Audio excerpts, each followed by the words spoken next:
My family said I was too quiet at the gathering, so I stood up and said what everyone else was thinking. I'm 26, and 3 weeks ago at my cousin's wedding reception, my family finally pushed me too far with their constant comments about my personality. After years of being called too quiet and antisocial, I stood up in front of everyone and called out the toxic dynamics that have been poisoning our family gatherings for decades. What happened next changed everything. My name is Nathan, and this is about how I learned that sometimes being the quiet one means you're the only person actually paying attention. Let me paint you a picture of my family because understanding these dynamics is crucial to what happened. I'm the youngest of 4 siblings in what most people would call a loud family. My parents, Robert and Linda, have always prided themselves on raising outgoing, successful children who know how to work a room and make an impression. My older siblings, Kevin, Melissa, and Patricia, all inherited this gene for commanding attention and dominating conversations. Then there's me, the quiet one, the observer, the one who sits back and listens while everyone else fights to be heard. Growing up, this personality difference was treated like a character flaw that needed constant fixing. My parents would push me to speak up more at family dinners, forcing me to tell stories or share opinions when all I wanted was to enjoy my food and listen to the natural flow of conversation around me. When relatives would visit, Mom would inevitably introduce me with some variation of "Nathan's our shy one, but he's very smart when you get him talking," as if my natural personality was something that required an apology or explanation. The message was crystal clear from an early age. My authentic self was somehow deficient, something to be overcome rather than accepted. This pattern continued and actually intensified as I moved into adulthood. Every family gathering became an exhausting exercise in managing everyone else's discomfort with my quietness. I'd arrive at events knowing with absolute certainty that someone would inevitably comment on how I'd never talk anymore or ask if everything was okay because I wasn't contributing enough to the chaos that passed for meaningful conversation in my family. The thing is, I wasn't unhappy, depressed, or antisocial in any way. I had close friends who genuinely appreciated my thoughtful nature and my ability to listen without constantly waiting for my turn to speak. I was successful in my career as a software developer, where my tendency to observe carefully and think before speaking was actually valued as a professional strength. I was in a healthy, loving relationship with my girlfriend Charlotte, who told me regularly that she loved how I made her feel heard and understood. But none of that personal success or happiness mattered to my family. To them, quiet automatically meant broken, antisocial, or somehow lacking in essential social skills. The comments and criticism escalated steadily over the years. What had started as gentle teasing about my personality gradually transformed into pointed criticism disguised as loving concern. Kevin would joke loudly that I was turning into a hermit who forgot how to function in public. Melissa would dramatically announce to anyone within earshot that she was seriously worried about Nathan's social development. Patricia would stage whisper to cousins and relatives about how I used to be more fun and outgoing when we were children, as if my childhood personality was the real me and my adult self was some kind of disappointing deviation.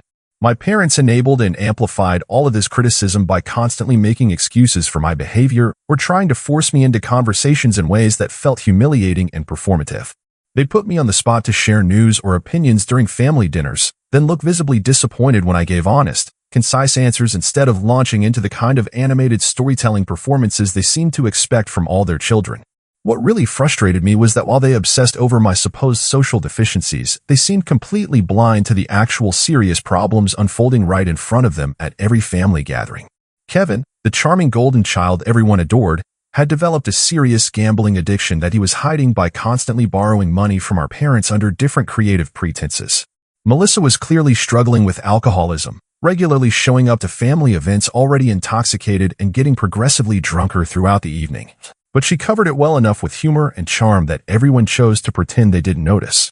Patricia was having an obvious affair that was systematically destroying her marriage, but she deflected attention from her own problems by constantly gossiping about everyone else's personal business and relationships. And then there were my parents themselves, who were dealing with their own serious marital issues. Dad had been carrying on what he thought was a secret emotional affair with a coworker for over a year, exchanging inappropriate texts and meeting for lunches that he actively lied to Mom about. Mom clearly knew something was fundamentally wrong in their relationship, but instead of addressing the real problems directly, she'd become increasingly controlling about family appearances, insisting that everyone attend every single family event and perform happiness and togetherness whether they actually felt it or not. But somehow, mysteriously, my natural quietness was consistently identified as the family's most pressing concern and the behavior most in need of immediate intervention. The breaking point had been building steadily for months leading up to my cousin Derek's wedding. Charlotte and I had gotten engaged 6 months earlier, and the wedding planning process had given my family even more opportunities to offer unsolicited commentary about my personality and social skills. They had strong opinions about everything from our guest list to our choice of venue, and they couldn't seem to understand why I wasn't more visibly excited about being the center of attention at my own wedding celebration. "You really need to work on your social skills before the big day," Melissa had announced during a recent family dinner, her words slightly slurred from the wine she'd been drinking since arriving. "No one wants a groom who looks like he'd rather be literally anywhere else on earth." Patricia had immediately chimed in with her own helpful advice. "Remember, Nathan, it's your job as the groom to make sure everyone has a good time at your reception. You can't just stand there being antisocial and awkward all night while Charlotte does all the work." Even Mom had gotten involved in the coaching sessions, gently suggesting that maybe I should consider taking a public speaking class or practice telling entertaining stories about how Charlotte and I met and fell in love. Because apparently my genuine happiness about marrying the woman I loved wasn't enough, I needed to learn how to perform that joy in a way that met their specific standards for social acceptability. Derek's wedding was held at a beautiful country club, and the reception was exactly the kind of event my family thrives at. Lots of people, lots of noise, lots of opportunities to network and show off their social skills. I was actually looking forward to it because Derek and I had always gotten along well despite our different personalities, and I was genuinely happy for him and his new wife Amy. Charlotte and I arrived on time, found our assigned table, and settled in to enjoy what promised to be a lovely celebration. The ceremony had been beautiful and heartfelt. Derek looked happier than I'd ever seen him, and Amy was absolutely radiant. Their families seemed to genuinely like and respect each other, which felt refreshing compared to some of the more dramatic family weddings I'd attended over the years. For the first hour or so of the reception, everything proceeded normally and pleasantly. I chatted comfortably with cousins I rarely had the chance to see, congratulated Derek and Amy on their beautiful ceremony, and enjoyed watching Charlotte effortlessly charm my extended family with her natural conversation skills and warm personality. I was perfectly content to let her take the lead in most social interactions while I observed and contributed to conversations when I had something meaningful or interesting to add. But as the evening progressed and the alcohol began flowing more freely throughout the reception, the familiar family patterns started emerging with depressing predictability. Kevin made the first pointed comment during the cocktail hour, speaking loud enough for several relatives and family friends to hear his observation. "Look at Nathan over there," he said with theatrical gestures, pointing his beer bottle in my direction. "Still working hard to master the fine art of saying absolutely nothing, I see." A few people laughed awkwardly at his comment, and I tried my best to brush it off as typical Kevin behavior. He'd clearly had a few drinks already and was performing for the cousins who had always found his supposed wit entertaining. But then Melissa decided to join the commentary during dinner. She was sitting at the table directly next to ours, and she kept turning around to make loud observations about my behavior for the benefit of anyone within earshot. "Nathan, are you feeling okay tonight? You haven't said a single word in 20 minutes, she announced dramatically, causing people at multiple nearby tables to turn and look at me with concern. "Charlotte, is he always this antisocial at family events? Or is something wrong?" I could see Charlotte getting genuinely uncomfortable with the sudden unwanted attention, but she handled the situation with her usual grace and diplomacy, explaining calmly that I was perfectly fine and was simply enjoying listening to everyone else's stories rather than feeling compelled to dominate conversations. But Melissa wasn't satisfied with that perfectly reasonable explanation. "That's really sweet of you to defend him like that," she said with a patronizing smile that made my skin crawl. "But Nathan's always been exactly like this. We've been trying to get him to come out of his shell for literally years now."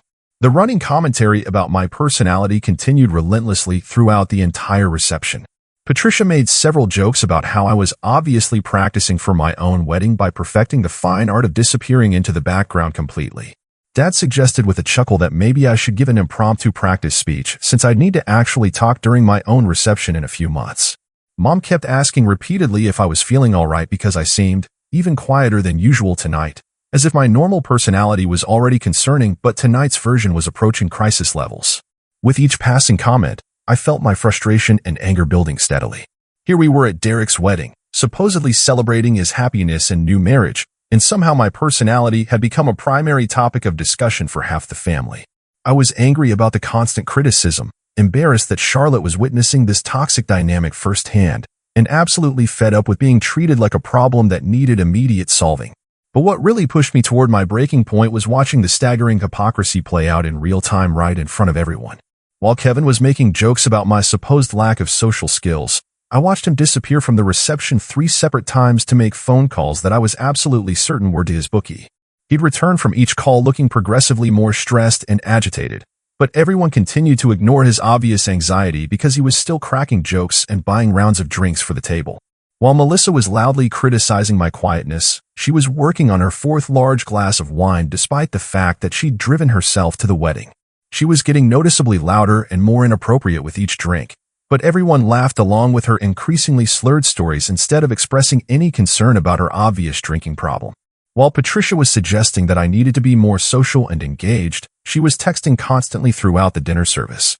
From my angle, I could clearly see that she wasn't texting her husband, who was sitting right next to her looking miserable and completely ignored. She was obviously communicating with someone she shouldn't have been, but no one called her out for being rude to Derek and Amy by staying glued to her phone during their wedding reception. And my parents? Dad spent half the evening stepping outside to take what he claimed were urgent work calls, but I could tell from his body language and the way he'd smile while talking that these conversations had nothing to do with his job. Mom spent the other half of the evening making passive-aggressive comments to him about his distraction and then redirecting her frustration by intensifying her criticism of my behavior. I was watching my family systematically fall apart in slow motion, and somehow my natural quietness was being treated as the elephant in the room that everyone needed to address. The final breaking point came during the traditional toast portion of the reception.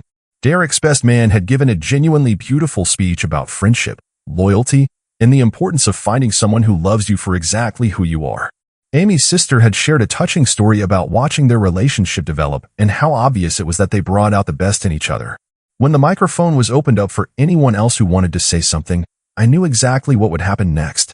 Kevin grabbed the microphone first, naturally, and launched into a rambling toast that somehow became more about showcasing his supposed comedic talents than celebrating Derek and Amy.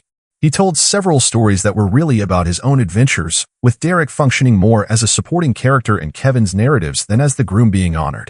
Melissa followed with what started as a sweet story about Derek's childhood, but quickly devolved into a detailed account of her own dating disasters and relationship philosophy. By the time she finished, most people had forgotten she was supposed to be talking about the happy couple. When Patricia took the microphone, she used the opportunity to make pointed comments about the fundamental importance of honesty and transparency in marriage, while staring directly at her husband with barely concealed hostility. Everyone could feel the tension, but no one acknowledged the obvious subtext of her remarks. Then Mom stood up and approached the microphone, and I could see exactly where this was heading based on the determined look on her face. "I want to say something about the beauty of family," she began, her voice carrying that particular tone she used when she was about to deliver what she considered profound wisdom. "It's so wonderful to see everyone together tonight, supporting Derek and Amy as they begin this exciting new chapter of their lives. Family gatherings like this remind us how important it is to stay connected and engaged with each other, to share our hearts openly." She paused dramatically and looked directly at me with that familiar expression of loving concern that I learned to dread. Some of us are naturally more outgoing and expressive, and some of us need a little gentle encouragement to share what's truly in our hearts. But that's exactly what family is for, helping each other become the very best versions of ourselves. The implication was absolutely crystal clear. Even at Derek's wedding, celebrating his happiness, she couldn't resist taking a public shot at my personality while disguising it as heartwarming wisdom about family love and support. That's when something fundamental inside me finally snapped. I stood up from my chair, walked deliberately across the reception area to where Mom was standing with the microphone, and gently but firmly took it from her hands. The entire room went quiet, probably because no one in my extended family had ever seen me voluntarily speak in public, let alone interrupt someone else to do it. But I was completely done being quiet about the things that actually mattered. I looked out at the room full of family members and wedding guests, took a deep breath to steady my nerves, and started speaking in a clear, calm voice. "My mom is absolutely right that family gatherings are important," I began, feeling surprisingly confident despite my racing heart. "They give us a rare opportunity to really see each other clearly, to pay attention to what's actually happening instead of just what we want to see or what we're comfortable acknowledging." I could see confusion spreading across my family members' faces. This obviously wasn't the direction they'd expected my first public speaking moment in years to take. For my entire adult life, I've been told repeatedly that I'm too quiet, that I need to speak up more, that my personality is somehow a serious problem that needs immediate fixing. And I've listened to that constant criticism because I love my family and I genuinely wanted to make you happy. My voice was getting stronger and more confident as I continued. But you know what I've learned from being the quiet one all these years? I've learned that sometimes the people who talk the least are actually the ones who see the most clearly. And I see a lot that apparently no one else wants to acknowledge or address. The room was completely silent now. Even the catering staff had stopped moving around and were listening intently. Kevin, I see that you've left this reception 3 separate times to take calls from your bookie, and you're obviously stressed about gambling debts you can't afford to pay because you've been hiding your addiction again. Mom and Dad, I see that you've been quietly covering his losses while lecturing everyone else in the family about financial responsibility. I could see Kevin's face go completely white, but I wasn't finished. Melissa, I see that you drove yourself here tonight despite being drunk enough that you're slurring your words. I see that this isn't remotely the first time this has happened, and I see that everyone's pretending not to notice because it's easier than having a difficult conversation about your drinking. Melissa started to protest, but I kept talking. Patricia, I see that you've spent more time tonight texting someone who isn't your husband than you have actually talking to anyone at this wedding. I see that your marriage is falling apart, but instead of addressing your own problems, you'd rather criticize everyone else's relationships. The tension in the room was becoming almost unbearable, but I wasn't done. And Mom and Dad, I see that you've been so busy managing everyone else's public image that you've completely forgotten to work on your own relationship. Dad, I see that those aren't work calls you keep stepping outside to take. Mom, I see that you know something's fundamentally wrong, but you'd rather control how our family looks from the outside than fix what's actually broken on the inside. I paused and looked around the room at the faces staring back at me. You want to know why I'm quiet at family gatherings? Because I'm watching the people I love destroy themselves and each other while pretending everything is perfectly fine. You want to know why I don't contribute to conversations? Because our conversations are all performance and no substance. I suddenly realized I was hijacking Derek's wedding reception to air years of family grievances, and I felt a wave of regret.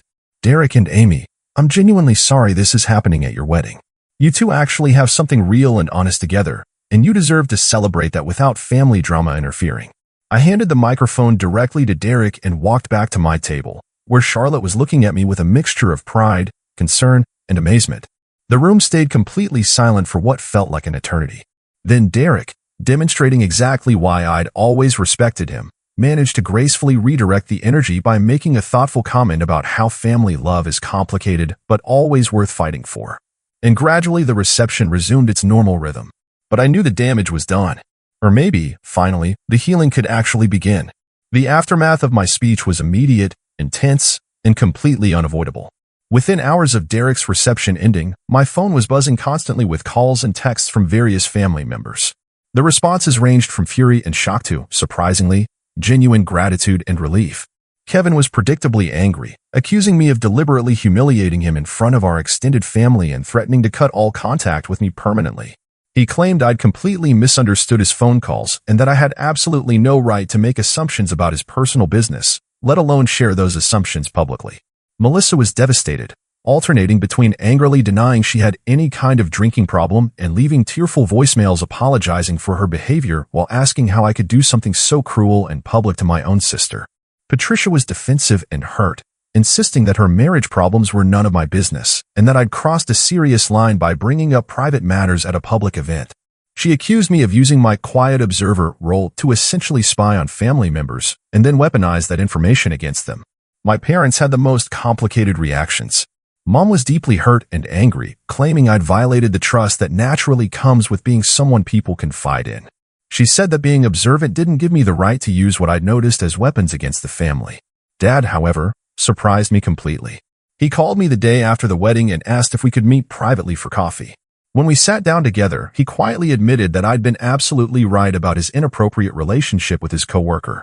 He said he'd been planning to end it for months but hadn't known how to address the damage it had already done to his marriage with Mom. But the most unexpected response came from Derek himself. He called me 2 days after his wedding, and I was prepared to offer a lengthy apology for disrupting his reception. Instead, he thanked me. I've been watching our family pretend everything is perfectly fine for years, he told me earnestly. Amy and I have actually been talking about whether we even want to have children because we don't want to raise them in this kind of environment where everyone has to constantly perform instead of just being real and honest with each other. He explained that my speech had been jarring and uncomfortable, but also necessary. Several cousins had approached him afterward to say they'd been thinking similar things about our family dynamics for years, but hadn't known how to address the problems or even whether it was their place to try. The most significant immediate change was in my parents' relationship. Within a week of the wedding, Dad had completely ended his emotional affair and asked Mom to go to couples therapy with him. Mom agreed, but only if the entire family would consider participating in some kind of group counseling to address the broader issues I'd raised so publicly. Over the following weeks, the family began having conversations we'd never had before. Kevin eventually admitted his gambling had spiraled completely out of control and asked my parents to stop covering his debts so he could face real consequences. Melissa got a DUI 3 weeks after the wedding and could no longer deny her drinking problem. Patricia and her husband decided to either rebuild their marriage honestly or end it with dignity instead of continuing to live in dysfunction.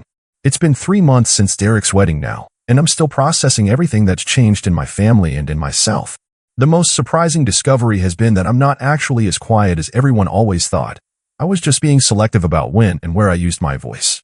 When I'm in environments where honesty is valued over performance, where listening is appreciated rather than criticized, I actually have quite a lot to say. I've started speaking up more at work, contributing ideas that have led to significant improvements in our team's processes. I've been more vocal in my relationship with Charlotte, sharing thoughts and feelings that I used to keep private. But I've also learned to genuinely value the observational skills that my family used to constantly criticize. Being able to see patterns and dynamics that others miss is actually a significant strength, not a character defect. The problem was never my quietness, it was being in an environment where surface-level noise was valued more than thoughtful observation. My relationship with my family is still complicated and sometimes tense, but it's becoming more honest than it's ever been. We're all slowly learning to distinguish between healthy family loyalty and enabling genuinely destructive behavior. Looking back, I realized that my speech wasn't really about defending my quietness. It was about demanding honesty in a family that had been built on pretense and performance. I'd spent years being criticized for not contributing enough to conversations that were ultimately meaningless because no one was saying what they actually meant. I've learned that there's a crucial difference between being quiet because you have nothing valuable to say and being quiet because you're waiting for a conversation worth having. I've also learned that sometimes the most loving thing you can do for your family is refuse to participate in their dysfunction, even if that means causing temporary pain. The experience has taught me to trust my own perceptions and to speak up when something truly important is at stake. I'm still naturally more of a listener than a talker, but I'm no longer willing to stay silent when that silence enables harm to the people I love. What do you think? Was I right to call out my family's problems so publicly, or should I have found a way to address these issues privately?